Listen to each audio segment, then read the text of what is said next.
macho normal, ele é haploide. Haploide quer dizer que ele só tem uma série de cromossomas que recebeu ou do pai ou da mãe. Agora, quando é diploide, que todas as operárias são diploides. Os diploides têm duas séries de cromossomas, o da mãe e o do pai. Todos os indivíduos têm duas séries, né? Mas acontece que, às vezes, essas duas séries de cromossomas, elas têm a mesma composição. No caso do macho e da fêmea. Ele recebe como herança materna e de herança paterna células homozigotas que têm os mesmos genes. Bom, quando acontece isso, é possível acontecerem duas coisas. Uma das coisas é o aparecimento de machos diploides. Essas células, apesar de serem diploides, viram machos. Só que esses machos diploides são inteiramente inúteis. Então, quando há um grande número de machos diploides, o pessoal diz que a colônia está perdida, porque haverá sempre um grande número de células diploides que vão dar machos e ela não aguenta a colônia. Então, depois de receber algumas vezes 50% só de machos diploides, a colônia morre. Bom, então, isso foi descoberto por White em 1943, numa vespinha Hymenoptera hebetor. É um parasita, parasita, e ele fez as experiências e concluiu das experiências de que sempre que o indivíduo diploide tem células iguais vindas do macho e da fêmea, quer dizer, células iguais no sentido de que os cromossomas são iguais, né, das células. Então, ele estabeleceu isso como norma, como regra. E isso foi aceito até hoje por muita gente. Muitos cientistas fazem isso. Agora, acontece que, de outro lado, quando a gente estuda pequenas populações, porque o meu objetivo, né, ao estudar essas questões, era saber se as pequenas populações de miliponinos, se elas são viáveis ou não. Porque se elas produzem assim sempre machos diploides, essas populações não são viáveis. E a respeito disso, houve um cientista, Sewall Wright, que era um grande matemático também e biólogo. Ele dizia que quanto mais gerações tenha qualquer tipo de animal, então no caso das abelhas a mesma coisa, mais homozigotas vai ficando. Homozigotas quer dizer genes iguais, porque quando a quantidade é pequena de descendentes, no caso das pequenas populações, acontece esse fenômeno, vão ficando cada vez com menos gente, menos genes, e esses genes são perdidos. Então a gente chama deriva genética, é o nome português dessa história. Então, que as pequenas populações vão ficando cada vez mais homogêneas e que com isso as coisas vão se agravando sobre o aspecto genético, com genes prejudiciais, etc, etc. E nas abelhas aparece em grande quantidade um macho diploide. Então, a minha ideia assim, inicial é que isso é uma situação no Brasil ecológica básica, porque nós estamos, em consequência da ocupação que foi feita, né, por pequenos fazendeiros, ou relativamente pequenos em geral. No Nordeste tem muito latifúndio, aqui no Sul o número de latifúndios é bastante reduzido, mas enfim, as pequenas populações, pequenas fazendas, sobrou nelas pequenas florestas. Então, nós temos muitos matinhos pequenos, né? E no Nordeste, apesar de haver grandes propriedades, também as florestas muitas vezes são constituídas por pequenas entidades territorialmente pequenas, portanto com o número de genes cada vez menor devido à deriva genética. Bom, é uma coisa assim meio complicada, mas eu, nas minhas experiências, então resolvi fazer experiências a respeito. E eu acho que foi uma das maiores experiências feitas com meliponíneos, porque eu envolvi nessa experiência 250 colônias em umas 4 ou 5 lugares diferentes para ver o que acontecia, né?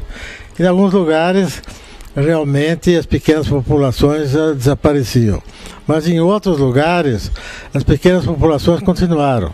Inclusive aqui nessa fazenda aqui e também na que eu tenho em Goiás, a partir de 2 colônias iniciais apenas de melíponas cutelares, eu consegui manter pequenas populações aqui e lá durante 18 anos. Então, isso prova de que essas populações, com a teoria dos machos diploides, já devia estar perdida há muito tempo, porque seria com muitos poucos genes disponíveis, portanto muitos machos diploides, e os machos diploides não servem para nada, então seria inútil. Mas acontece, porque como vocês viram hoje aí, as minhas populações são inteiramente normais, né? Tem umas melhores, outras piores, mas são geralmente muito boas.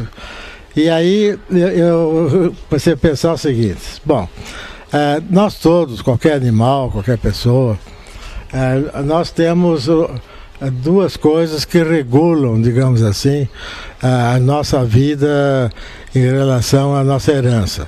Uma coisa é o fato da gente ter herança genética, né? E tem os cromossomas, e os cromossomas têm os genes, então tem essa parte genética da nossa herança. Mas como todo biólogo sabe, além dessa parte da herança genética, tem outra metade, digamos assim, não é exatamente metade, mas outra parte muito importante da nossa Constituição, depende do meio ambiente, depende, e por coincidência eu fiz carreira também na área de meio ambiente, mas sem levar na área ambiental das unidades de conservação, a não ser a ideia de que era importante estudar o assunto, mas sem ver como resolver o problema. Mas a gente pode imaginar o seguinte: é que se de um lado grande parte é a nossa herança genética, outra parte, o nosso futuro, o nosso desenvolvimento, depende das condições ambientais, né?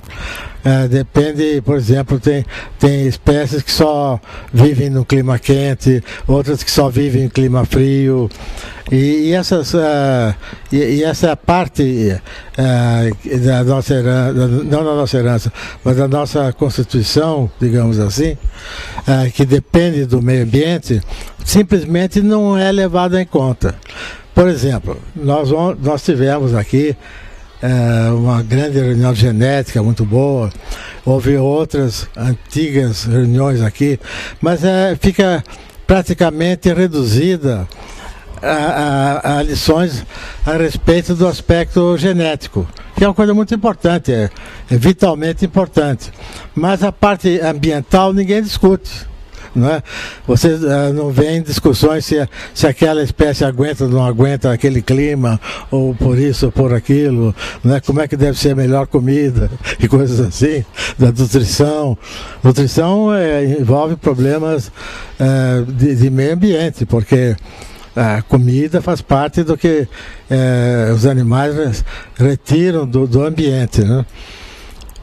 Então, eu acho que a gente precisava prestar mais atenção a essa parte ambiental. Então eu vi uma teoria genética do Warwick Kerr e do Brito da Cunha, que eles diziam o seguinte, que o sexo das abelhas, macho ou fêmea, é um sexo que depende do predomínio de genes masculinos ou femininos no indivíduo abelha. Então, se predominam os genes femininos, o indivíduo é uma fêmea. Se predominam os genes masculinos, é um macho. E tem também o macho haploide, que só tem uma série de cromossomas e que por alguma razão ainda não muito descritada, mas é todo macho, todo indivíduo que tem apenas uma série de genes, ou do pai ou da mãe, mas uma só, é automaticamente macho. Isso é uma regra sem exceção. Mas acontece aquele caso que eu falei para vocês, que o indivíduo tem diplóide, tem duas séries de cromossomas e pode ser macho. Então a ideia que a gente tem é a seguinte: o indivíduo diplóide costuma ser fêmea porque há uma predominância dos genes de fêmea. Por exemplo, os genes que são responsáveis pelas patas que podem carregar pólen, pelos genes ligados à oposição dos ovos, enfim, tem uma série de genes que são femininos e outros que são masculinos. Inclusive nos aspectos de reprodução, nós todos sabemos que os sexos são diferentes, né? Agem de maneira diferente no que se refere à reprodução. Mas que, além de terem, que essa predominância feminina era devido a algo mais, alguma coisa a mais, que tem os genes, normalmente os genes femininos. Que não é só a questão do gene em si. Além do gene, tem algo mais que eles não definiram, mas ficou assim uma coisa indefinida. Então eu ensinei da seguinte maneira: se aparece o macho diploide, que normalmente deveria ser uma fêmea, é porque essa parte que torna os genes femininos predominantes desapareceu. E geneticamente ninguém explica como é que isso aconteceu. Mas se vocês pensarem um pouco que existe uma coisa chamada estresse, condições ruins de desenvolvimento, de uma forma ou de outra. Estresse é uma palavra popular, mas muito válida, porque indica qualquer tipo de mau funcionamento de um organismo, né? E das mais variadas é a origem. Pode ser um estresse ecológico, né? Porque é uma abelha que vem de um lugar muito quente, vocês põem num lugar muito frio, é um estresse ecológico e a abelha acaba morrendo. E assim deveria haver uma forma de estresse, poderia haver uma forma de estresse que fazia com que essa parte extra que torna os indivíduos diploides fêmeas desapareceria. E desaparecendo, há uma predominância dos genes masculinos e surge o macho diploide. Então, eu comecei a pensar, mas o que poderia ser, o que poderia acontecer? E nós não sabemos exatamente qual tipo de estresse poderia ocasionar o aparecimento de machos diploides. Mas nós sabemos que deve ter sido um estresse, porque o estresse é a única condição que a gente vê na biologia que pode desregular, digamos assim, o indivíduo, né?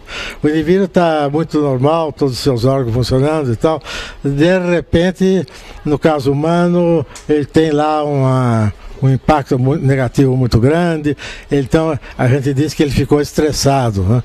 Mas nos animais também ocorre o estresse. Se o animal é mal alimentado, ele fica estressado do mesmo jeito. Não é estressado como nós, mas também tem esse impacto negativo no seu funcionamento normal. Então, na minha opinião, quando a gente trata muito bem as abelhas, como eu tratava bem as minhas, não havia estresse. Aliás, houve um estresse grande, mas que elas superaram, porque o estresse pode ser superado. E esse estresse foi que, em 2007, uma grande parte das minhas abelhas morreu de um vírus. E eu acho que é um vírus, acho que não foi envenenamento. Mesmo porque aqui nessa região se usa, quase que não se usa pesticidas e coisas assim.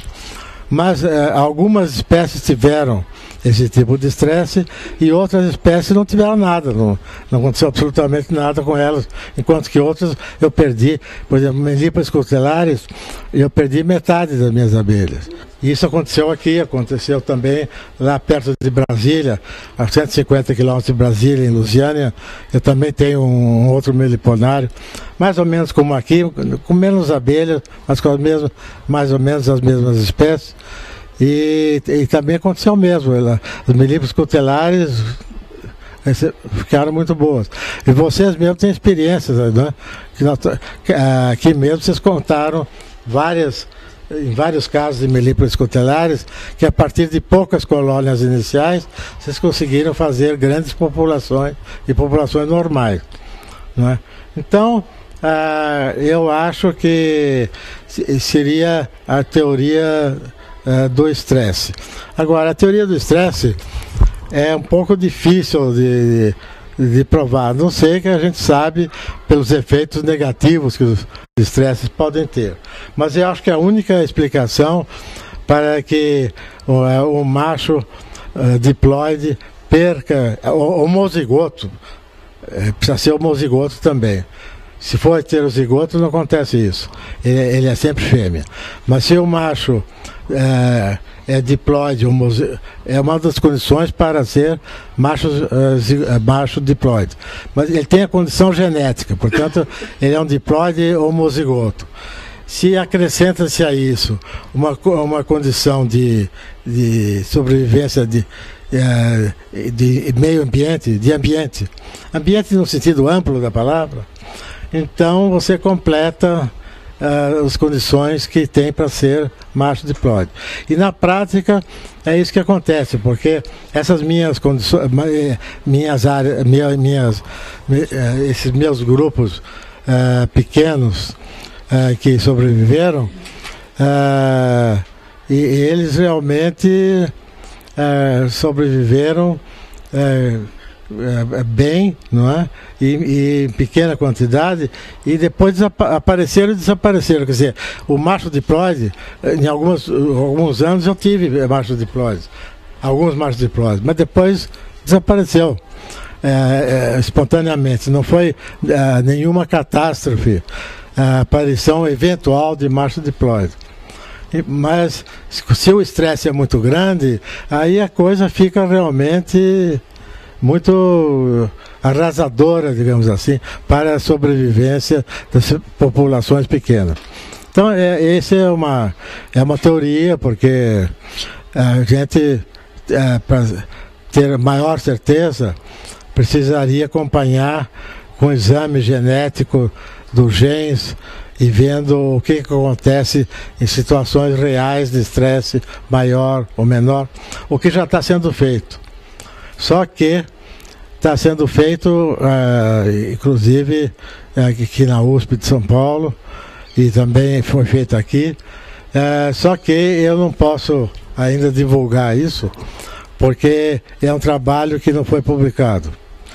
E se a gente divulga um trabalho que não é publicado, é uma falha de ética tremenda, né? Porque a pessoa que citou a coisa em primeiro lugar passa a ser tida como autor eu sou autor da teoria do estresse como parte da existência de macho diploide. Agora, as provas disso dependem de uma experiência que não fui eu que fiz, né? Portanto, é preciso que o autor da experiência divulgue. e vai ser divulgado provavelmente por uma grande revista internacional. Então essa é uma coisa, uma novidade, digamos assim, né? E mostrando que o macho diploide não é, como se dizia antigamente, um bicho de 7 cabeças, né? Que tem jeito e que se melhorar o tratamento, você pode evitar que haja machos diploides. Comida, posso misturar melaço que a gente faz com açúcar, com o pólen da apis mellifera? Não, poder pode. Eu tenho uma ideia a esse respeito, mas o que o senhor falou pode perfeitamente ser viável. Pois é, mas pode ser viável. Acontece que eu não dou pólen para minhas abelhas. Nunca dei. Não, por que eu nunca dei? Porque o pólen que... Aqui tem pólen o ano todo. E nos meus meliponários, durante todo o ano eles trazem sempre pólen. E tem até excesso de pólen. A gente abre uma colônia, está cheia de potes de pólen e às vezes não tem o pote de mel. Mas então o pólen aqui não é problema. E em relação ao mel, eu trato com uma coisa muito simples, eu trato com açúcar. Por quê? Porque o néctar das plantas é sacarose, é o açúcar, é o mesmo açúcar que sai da fábrica que moeu a cana aqui e que fez o açúcar de cana. É o mesmo açúcar, só que a sacarose depois é desdobrada em frutose, destrose, não é? Então é desdobrado em outros açúcares, mas inicialmente é sacarose. Então a gente dando xarope de água com açúcar, a gente está dando o que elas precisam em matéria de energia. Agora, em matéria de outras substâncias, vitaminas, sais minerais, o açúcar é pobre em sais minerais e vitaminas. Ou se dá artificialmente, como o senhor está fazendo, ou então vem no pólen, vem junto com o pólen. Pelo menos aqui, o que vem junto com o pólen tem sido suficiente, o que facilita, digamos assim, a criação. Mas acho que dar pólen artificial também é uma boa ideia, é um reforço. Eu sou leigo em assuntos de abelhas, mas eu li alguma reportagem que dizendo, não sei se foi no site, dizendo que as populações de abelha estão diminuindo e que isso causa uma certa preocupação. Esse é um ponto. E segundo, o que nós podemos fazer para estar ajudando tanto as abelhas a fazer alguma coisa para a gente que é uma população de... É um pessoal voltado para isso. Então, assim, olha, ontem, na reunião de ontem, eu tive uma discussão assim, que me impressionou um pouco, com uma pessoa que está encarregada de fazer com que haja polinização comercial em alta escala, patrocinada pelo Ministério da Agricultura, basicamente.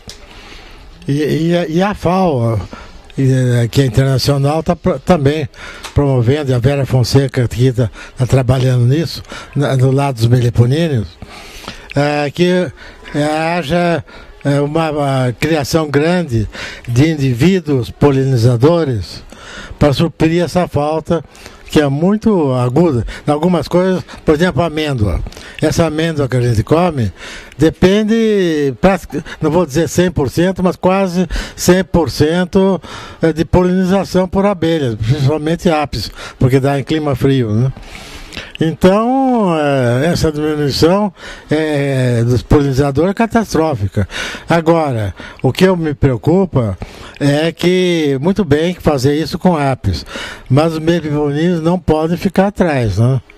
Porque os meliponíneos têm vantagens enormes no trato, no jeito de criar.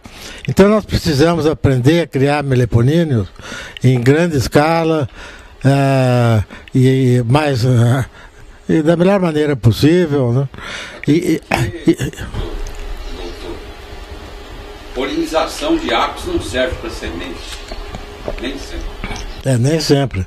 Aquelas que necessitam uma sacudidela nos estames, a apis não sacode os estames, as anteras. e as mandaçaias e as melíponas.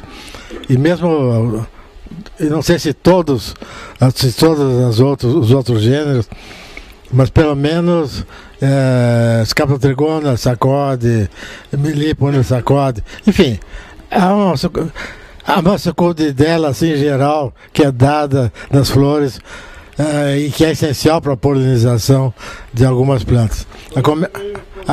A começar pelo tomate. Para vocês terem uma ideia, o tomate, ele começou a ser plantado em larga escala na Europa de uns 6, 7 anos para cá. E na Holanda e a gente tem muito contato com o pessoal que trabalha com abelhas na Holanda. E na Holanda foram estudados como fazer para plantar tomate economicamente. Porque a Apis não sacode as anteras do tomate, então não serve para polinizar tomate. E não havia uma tecnologia melhor, a não ser a da Apis mellifera, que é criada no mundo inteiro, que tem problemas para a criação, principalmente em estufas, né? Em estufas de vidro, exigiria uma coisa nova. E como eles têm lá o bombus, e o bombus, que é uma mangaba do gênero bombus, que nós temos aqui algumas espécies nativas. Não, mas o maracujá é outra abelha. É uma das mamangabas, mas é outra mamangaba. Mas é também essencial. Tem uma mamangaba que fala ninho no chão, que não produz mel? Olha, quase todas produzem ninho em barranco. Pois é, mas no chão é mais ou menos barranco, né? É um tipo, mais ou menos.